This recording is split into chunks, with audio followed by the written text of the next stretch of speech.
The Thomistic Institute's Aquinas 101 program is bringing the truth of the Catholic faith to millions every year, but it's only possible because of support from listeners like you. Aquinas 101 is entirely audience-funded. Each episode exists thanks to your generosity. Will you help make the next one possible with a small gift? Visit ThomisticInstitute.org/donate to learn more. That's ThomisticInstitute.org/donate.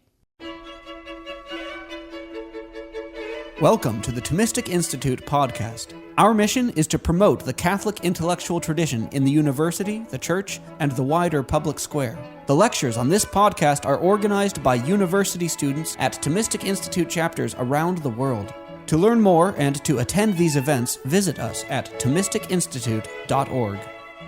But so this topic really is the positive corollary of the privation theory of evil. If we accept that evil is not a real entity, but a lack of goodness where goodness should be, then you might think that it simply follows that everything that exists is good insofar as it exists. It doesn't actually quite follow, but it's a view that's naturally at home with the privation theory of evil. After all, you could think, well, suppose that things in themselves are neutral, or that aspects of being were totally value neutral. And then you could still define evil as a lack of goodness without it entailing that every being, just insofar as it exists, is good. So it's a corollary, I'm calling it, but not an entailment of the privation theory of evil, that everything that exists is good insofar as it exists.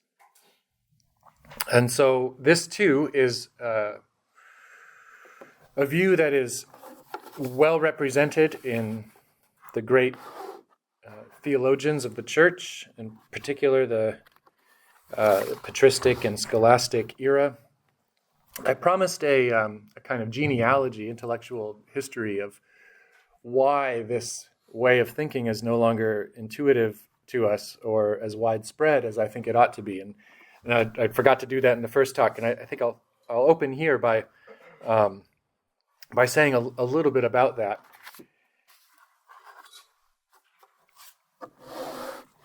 As you will know already from the privation talk, the way that we think of evil as a lack of goodness where goodness should be includes thinking of things as having natures. It's because there is, by nature, some way a thing ought, in some sense of ought, to be, that we're able to make judgments like there is some goodness missing here that ought to be here. And it's that idea that we have natures with essential properties, with a ingrained teleology. And once you lose that sort of picture of the world, then the privation theory of evil and the convertibility of being and goodness become less intuitive. So you might think that if you find yourself at all attracted to the picture about value represented by these two talks, you might need to continue to dig down and examine or re-examine the broadly Thomistic and Aristotelian idea that the world is divided into things that have essences, and that these essences have natural ends. Insofar as Western intellectual history moved away from that kind of essentialist and teleological understanding of the world in the early modern era and to our own day, then the privation theory of evil and the transcendentality of goodness just became less and less sensible or plausible. But as many thinkers have pointed out, there is no fundamental obstacle to the Thomistic or Aristotelian who wants to take modern science seriously. We don't have to be reductionistic in our understanding of the physical world, or anti-essentialist in our understanding of the physical world, in order to learn from the great advances of the physical sciences. So insofar as we're able to recapture a teleological understanding of nature, we make more and more room for an understanding of evil as privation and an understanding of all creatures as intrinsically good. So when we talk about the convertibility of being and goodness, I think it's helpful to recognize something that came up earlier in the Q&A, that the goodness of things that we're considering here is the sort of goodness that can, at least in principle, come in degrees. So from the example earlier, B is good, but has less goodness than a human being, for example. So some kinds of things are better than other kinds of things. But another way in which goodness can come in degrees is among individuals of the same species. So we talk about a good dog versus a bad dog. The good dog is better than the bad dog. So even though they share the same nature, there are in the better specimen there is a more full actualization of the potentialities given to that thing by its nature than there is in the worse specimen. So it's better than the other. So before we sort of get into the how of this, why should we be interested in thinking this way if we can pull it off, so to speak? And I think here we have more or less the same reason as in the privation talk, that we start here with the doctrine of creation, recognizing that God, who is the good, expresses himself in the created world. And so that we should expect everything that God makes, insofar as it is an expression of himself, if in no other way, to be good, or at least to reflect the divine goodness in some way.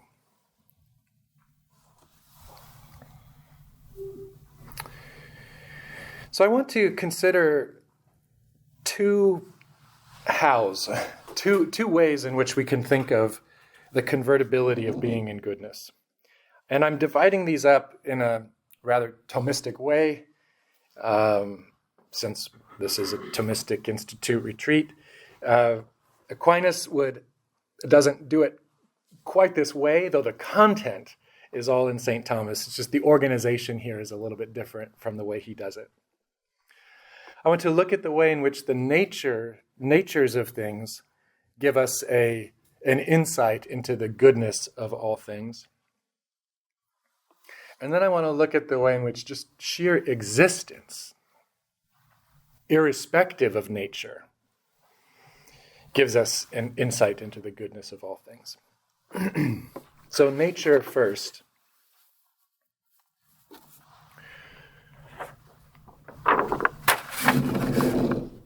To start with our by now familiar point that everything that exists has a nature. This is, to me, a very exciting claim. I mean, there's no such thing as just a bare thing. Things come in kinds. There are oak trees and stars and people, water, and so on. Occasionally, we're in a position where we're just ignorant of the nature of a thing. And so there are times when we might only be able to recognize it as a thing. Imagine the example I think comes from Avicenna. You're looking from a great distance and you see, a blob on the horizon. And you say, and it's shadowed or whatever. What's that thing over there? You know there's a thing, and you could even know that that thing must have a nature, but you know so little about it that all you can do is identify it as a thing. But that has to do with, obviously, our ways of knowing, our ways of perceiving. In themselves, things always come in kinds. Things have natures. Now, second, and this is on the handout, you can follow these points under the how, two ways, nature, and then these 5 points I'd like to make. And consider also that to have a nature is for there to be some kinds of distinctive features or characteristic activities. Sometimes people might say essential properties. That is kind of from a broadly Aristotelian perspective, kind of a vulgar way to put it, because in contemporary, at least analytic philosophy parlance, essential property often means something like necessary property, and that's not really what we mean. For example, it is essential to a human being to be two-legged. But of course, someone who loses his legs, or someone who is born without legs, is no less a human being. It's just that the human form is to be two-legged. And if someone lacks one or more legs, we suppose that something has gone wrong, either congenitally or through trauma later in life. So essential, part of the essence, but not necessary. And that's a very important distinction. So we have these. So instead of essential properties, I'm using this formula: distinctive features and characteristic activities. Now, suppose you have some shiny yellow piece of metal, and you're wondering whether it is gold or pyrite. Gold is smooth and easy to scratch. Pyrite is crystalline and scratch resistant. So these characteristics are what help us identify something as gold and not pyrite, precisely because one set of characteristics is distinctive of the type, gold, the nature, gold, and the other set of the other nature. Medical students learn about human health and sickness and disease and injury by studying a few examples, the pictures in the textbook, or the cadavers in the lab. And the presumption is that in these few examples, the student gains an expertise about human health in general, and not just what's wrong or right about these particular examples. In the case of the cadavers, I guess a lot is wrong, but you get the idea. We're supposed to be able to make generalizable inferences about the species, all the members of the species, from the particular example. This is an obvious point in one way, but it's the less obvious is that in studying the particulars, we are learning the kind. We're learning about the nature itself, so that whenever we identify something with that nature, we have a way of predicting what will be true of that individual. So, of course, in medical practice, future doctors will come up against cases that medical school hasn't prepared them for. But the unusual or rare cases attest both to the incompleteness of medical knowledge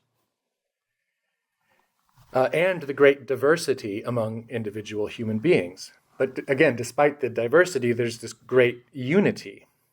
And without that unity, it wouldn't make sense for there to be a study and practice of medicine. We'd have to invent a new discipline each time a new patient came in, but we don't do that. Okay, so third, once we've recognized that things come in natures, and that to have a nature is for there to be some distinctive features or characteristic activities that one engages in, insofar as one is a member of that kind. Third, we observe that A thing's nature then serves as a sort of standard or measure against which an individual of that nature may be evaluated. For example, we have good reason to think that something is wrong with a person whose temperature is 104 degrees because the normal or ideal temperature of a human being is 98.6. If the oak tree's leaves are whitish or look rusty, we know something is wrong with the tree. And the arborist's efforts to help the tree are precisely efforts to do for the tree what it needs in order for it to align with its type.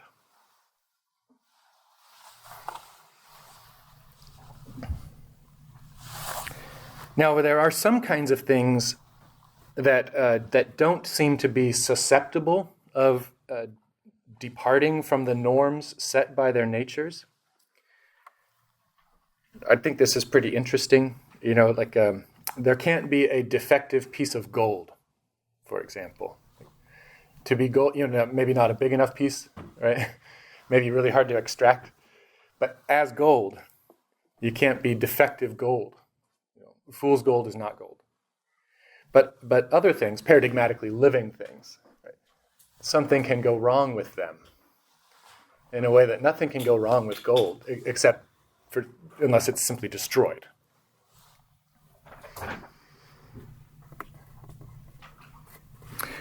I think maybe an electron can't be a defective electron, but I don't know enough to know if that's true or not. But this point about some types of things having individuals that can't be defective members of their kind, that's not the main point. The main point is that we judge how well or badly a thing is doing by how it measures up to its kind. And so when a thing is good or bad, when we judge a thing is good or bad, and we're correct in our judgment, the grounds of the judgment is the nature, is these standards set by a thing's nature.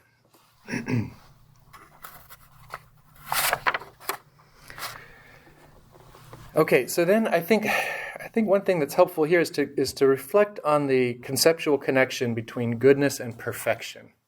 Perfection, depending on how we're thinking about it, sometimes we mean something like really, really, really good, or nothing wrong with it. But there's also a sense of perfection that means completeness. Not just nothing wrong, but nothing lacking.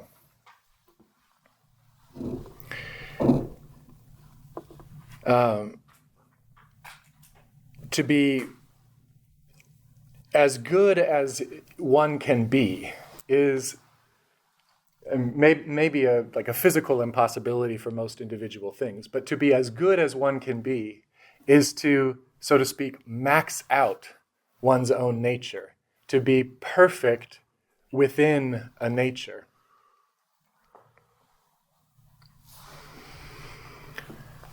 And then if that's true, then anything, if you are not fully maxing out your nature in any way whatsoever, there is a technical sense in which you are imperfect. So the perfect, considered in an ideal sense, the perfect would be that which has all potentialities intrinsic to its nature, fully actualized, and so on. Again, maybe a physical impossibility in our current state. One is perfect, complete in one's nature. So then imperfection simply follows as a consequence. No matter how good you are, that little bit of lack entails that you are imperfect. Now, in ordinary ways of speaking, we don't think that something with that is a really excellent specimen, but still technically imperfect, we wouldn't say that such a thing is bad. Right? But this ordinary way of talking is a little bit arbitrary and it's a little bit context sensitive, right? So, if you had a lion that was a magnificent lion and had one missing tooth, you'd think, well, still an excellent lion. It's not a bad lion, even though technically speaking, the missing tooth is an imperfection in the lion. And it's an imperfection precisely because it's the sort of thing that the lion essence or nature specifies lions to have. I don't know how many teeth, but go with the example. Okay, so goodness, perfection is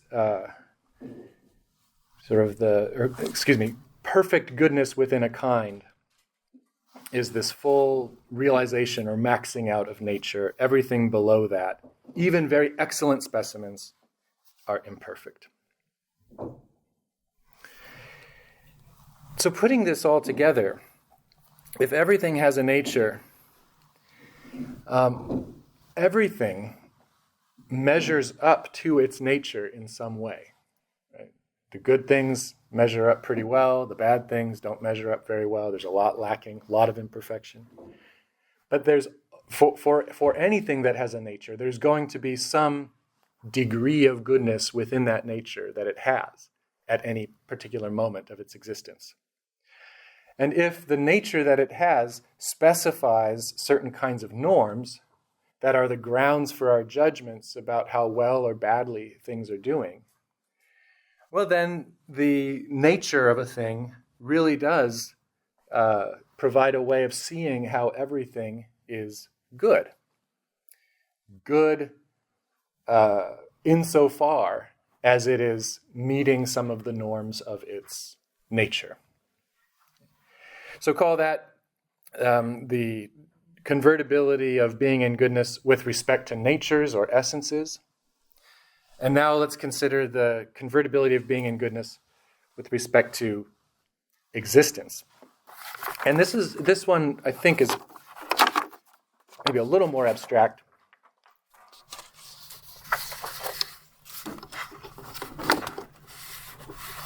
But still worth doing.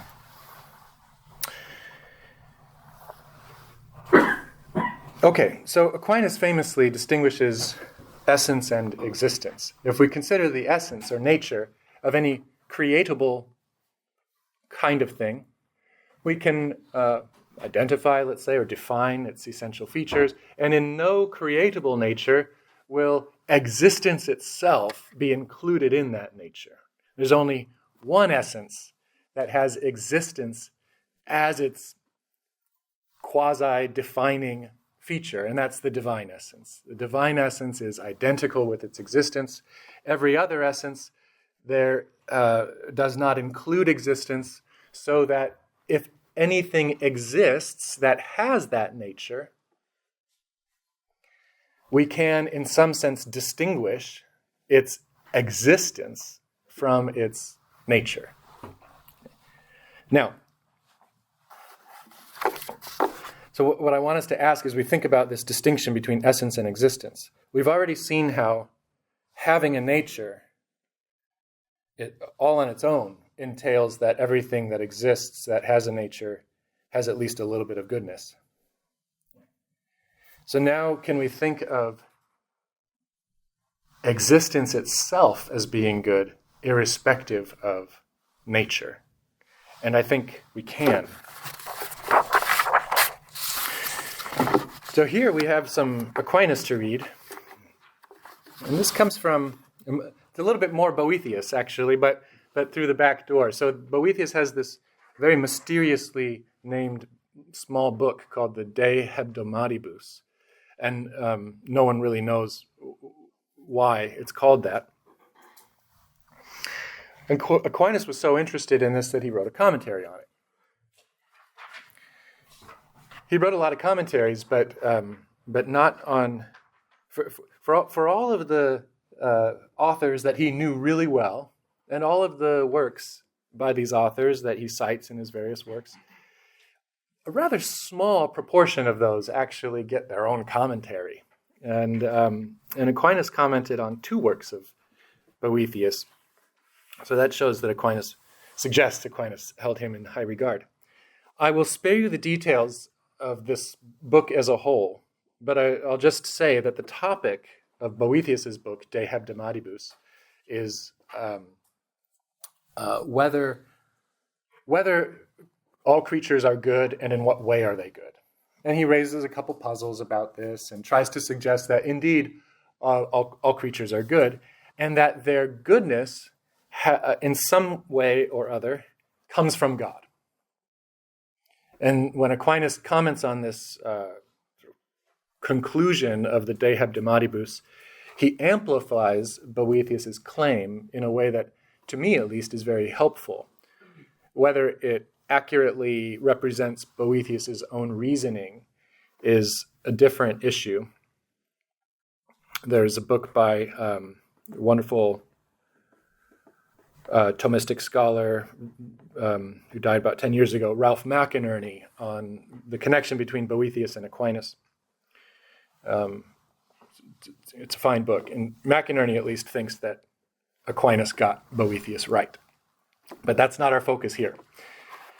Aquinas, summing up his understanding of Boethius, says this, that there is a twofold goodness in creatures, a twofold goodness. One, inasmuch as they are creatures, are termed good through a relation to the first good, God.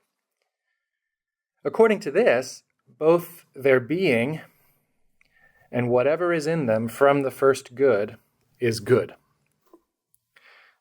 The other goodness is considered in them absolutely, inasmuch, namely, as each one is termed good insofar as it is complete in being and in operating. And this completion does not belong to created goods according to their essential to be itself. This is not my translation. But according to something superadded called their virtue. Now that is murky. So if that was hard to understand, you were reading it well. This distinction here, the goodness that comes directly from having been created by God, and then this second goodness that is not according to its essa essentiale, but according to something superadded. Right? Now,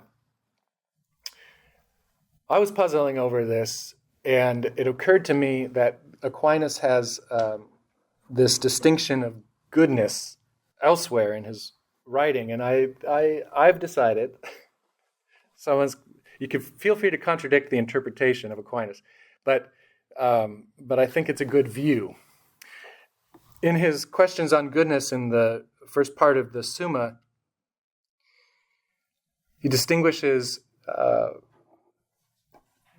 what he calls one goodness and many goodnesses, and says that everything that exists is good simply by coming from the one good and sharing in its existence in a participatory way. But there's also a goodness that things have that belongs to them formally speaking, that is according to this own the intrinsic nature that a thing has. So Aquinas at least is suggesting, influenced by Boethius, that there is this twofold way in which things are good. God gives existence to creatures, and in giving existence, gives something that is good. Can't give anything else. But he also, in giving existence to creatures, causes individuals with certain natures to exist. And once we have natures on the scene, then we can describe a second way in which things are good. So we have kind or nature relative goodness, and then we have just absolute goodness in creatures. And there is a really profound way in which these two sorts of goodnesses are unified. And that is that the natures of things are not just abstract intelligibles in some kind of Platonic sense. That the nature of the giraffe is some sort of necessarily existing form that God somehow sees as an option. Like, oh, there are giraffe nature out there, so I can, that's one of the things that is eligible to be made. No, Aquinas instead sees it like this. Where does the very possibility of the giraffe, the human or whatever kind of thing, where does it come from? Not an abstract Platonic realm. From God's own self-knowledge. And this is the famous doctrine of the divine ideas. That instead of Platonic forms, God thinks himself perfectly. And in thinking himself, thinks of all of the infinitely many ways in which he is imitable. So you can imagine God having an idea that includes infinitely many little copies of himself. And Aquinas says that to be a creaturely essence is to be one of these ways in which God thinks of himself as imitable. And so then when God sets out to actually make things, not only is the existence itself that creatures are given a kind of reflection of the subsistent existence that God himself is, but there's a second way, that because God makes things that have natures, and because all of these natures are God's own limited self-understandings of himself as imitable, then each giraffe, each human being, each lion, and so on, is a little copy of a copy of the divine essence. So God is the archetype or exemplar of all creaturely existence and all creaturely essences. And so when we think about the convertibility of being in goodness, it's not merely that that everything is good, as though, that's good enough. That's pretty nice. But that the goodness of things, both in their existence and in their natures, have this relation to God. So there is a limited but real sense in which, in coming to know any aspect of the created world, we are getting in touch with something divine. Not divine only in its efficient causal origin, but divine because of its relationship to its exemplar, its divine exemplar. And that, so we talked last time in the privation talk about the hopefulness of the privation theory of evil. And here I want to highlight the hopefulness of the convertibility of being in goodness, but also something like the joy of it. A kind of a way in which it can focus the attention on the goodness of things rather than on the badness of things. Even the goodness of ordinary things or things that we think of as, merely neutral, neither good nor bad. No, according to St. Thomas and his tradition, everything is good in this double way. I think that's a pretty good view. All right, that's it. Let's go to Q&A. Thanks for listening to this lecture on the Thomistic Institute podcast. The generosity of people like you makes this podcast possible. If you enjoy these talks, please consider showing your support at www.thomisticinstitute.org/donate. Your donation of even $1 helps us reach more college students and many others with the powerful truths of the faith, and it ensures that we can keep publishing top-notch lectures on this podcast. Thanks a lot.